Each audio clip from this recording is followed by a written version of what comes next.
ராமராஜன் மாதிரியே நானும் நடிக்கணும், நானும் அந்த மாதிரி காஸ்டியூம்ல இருக்கணும் அப்படின்னு யாராவது முயற்சி பண்ணியிருக்காங்களா? அந்த இல்ல மாதிரி அத காஸ்டியூமா கணக்கு பண்ண முடியாது. சரி. ராமராஜனுடைய இடத்துக்கு வேற யார் வந்திருக்கா அப்படின்னு கேட்டா, ஆ. அந்த இடம் தான் சசிகுமாரோட இடம். ஓகே. அந்த இடம் தான் சூரியோட இடம்.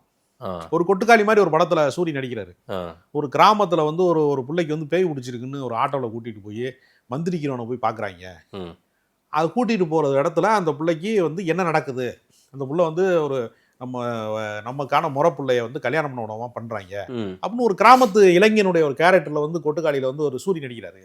ஒரு விடுதலையில வந்து அந்த மாதிரி ஒரு கேரக்டர் நடிக்கிறாரு. அப்படின்னா ம்.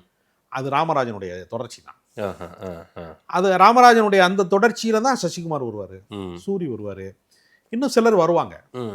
ஏன்னா கிராமங்கள் இருக்கிற வரைக்கும், கிராமம் சார்ந்த மனிதர்கள் இருக்கிற வரைக்கும், ம். அது சார்ந்த ரசனை இருக்கிற வரைக்கும், இந்த கதாநாயகர்களின் தொடர்ச்சி என்பது வேறு வடிவத்தில் வந்துகிட்டே இருக்கும்.